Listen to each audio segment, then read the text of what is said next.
The Birth of a Kingdom. Saudi Arabia's National Day Story.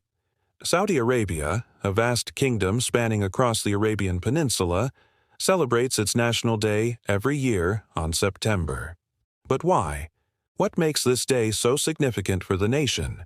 It marks the anniversary of the day when the different regions of the Arabian Peninsula came together to form one single country. There are three main parts to this story, each marked by key events and figures that shaped the destiny of the nation. So let's dive into this historical journey. Part 1. The Vision Begins, 1902. In the heart of the Arabian Peninsula in 1902, a young prince named Abdulaziz ibn Saud had a dream. A dream to unite the fragmented tribes of the region under one banner and establish an independent state free from foreign influence. At the time, the Arabian Peninsula was a patchwork quilt of tribal territories, many of which were under the control of the Ottoman Empire or the British Empire. It was a time of political fragmentation and external domination. However, amidst these challenging circumstances, young Abdulaziz harbored a vision for a unified and sovereign Arab kingdom.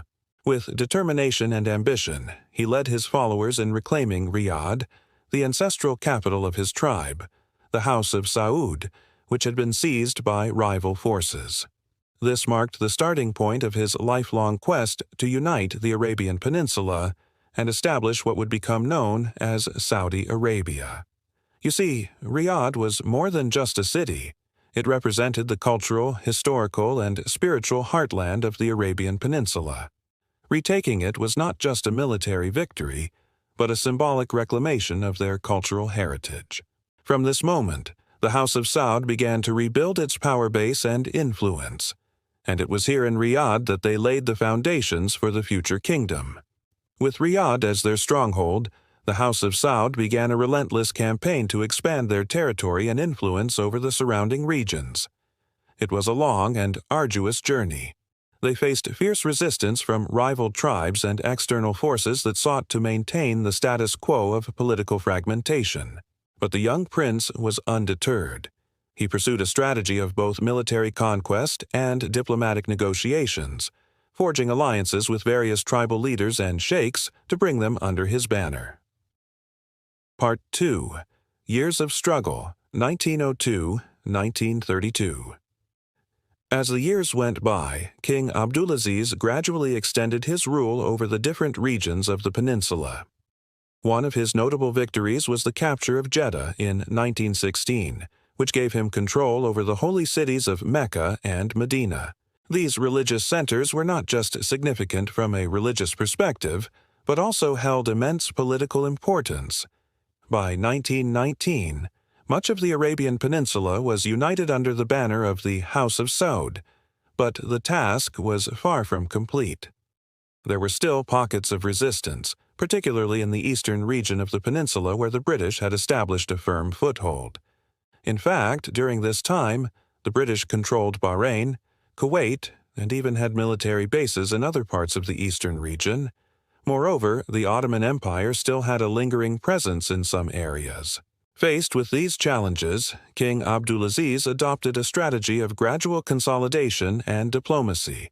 While continuing to expand his territory, he also focused on strengthening alliances with other Arab leaders and tribes, solidifying their loyalty to the growing kingdom.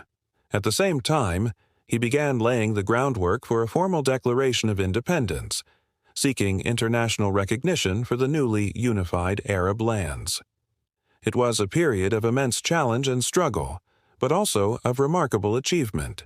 Despite the numerous obstacles and external pressures, King Abdulaziz had managed to unify most of the Arabian Peninsula under one ruler for the first time in history. He had successfully challenged the colonial ambitions of the British and ended the Ottoman Empire's hold over the region. Part 3. The Historic Decree, September 23, 1932. After 30 years of persistent effort, sacrifice, and strategic maneuvering, King Abdulaziz ibn Saud was ready to proclaim the birth of a new nation. On September 23, 1932, King Abdulaziz issued a royal decree that would change the course of Arabian history forever. The decree officially proclaimed the unification of the kingdom of Najd and Hijaz, two regions that had come to be ruled by the House of Saud, and established it as one single country, the Kingdom of Saudi Arabia. This momentous event marked the end of a 3-decade journey and the beginning of a new era for the Arabian Peninsula. With this proclamation, King Abdulaziz ibn Saud became the first king of the unified kingdom, a title that would later be simplified to King Faisal. The significance of this day, however, extends far beyond just a change in name. You see, the decree also established Arabic as the official language of the nation and the Quran as its constitution, laying the foundation for a legal and political system rooted in Islamic principles. It was a bold move that set the tone for the nation's future, emphasizing the importance of religion and tradition in public life. But how did people go about celebrating the birth of their nation? Well, that's where things get a little complicated. You see, in those early days, the concept of a national holiday wasn't really a thing in the Middle East or many other parts of the world. National holidays, as we know them today, like America's 4th of July or India's Independence Day, are relatively modern concepts that gained popularity during the 20th century. Back then, major royal events like the unification of the kingdom were often marked by official ceremonies, speeches, and gatherings rather than by public holidays. For instance, the first official celebration of Saudi National Day might have taken place in Riyadh with King Faisal presiding over a large gathering. There might have been speeches, the hoisting of a flag for the first time, perhaps even a military parade showcasing the new kingdom's forces. After all, the journey to unification was not just a diplomatic or religious one, but also a military and strategic achievement. Additionally, religious leaders might have delivered sermons in the mosques, especially in Mecca and Medina, emphasizing the significance of the day and the importance of unity for the Muslim world. These early celebrations were likely modest affairs compared to the scale of celebrations we see today. But they were no less significant for laying the groundwork for what would become the official national holiday we celebrate today. Over the years, as the concept of national holidays caught on and the country's identity solidified, the celebrations grew. Official ceremonies might have taken place at the Grand Mosque in Mecca and other mosques across the country. Government buildings were probably decorated, and there may have been public events and parades. But it wasn't until much later that schools and businesses were officially closed on this day, allowing the population to celebrate freely. Today, Saudi National Day is celebrated with official holidays and a week-long festival. People decorate their homes, streets, and public places in green and white, the colors of the Saudi flag. There are massive parades, fireworks, and traditional dances. It's a time for Saudis to come together, reflect on their history, and celebrate their culture and identity. From tribal fragmentation to national sovereignty, Abdulaziz's journey from reclaiming Riyadh to issuing the historic unification decree was nothing short of remarkable.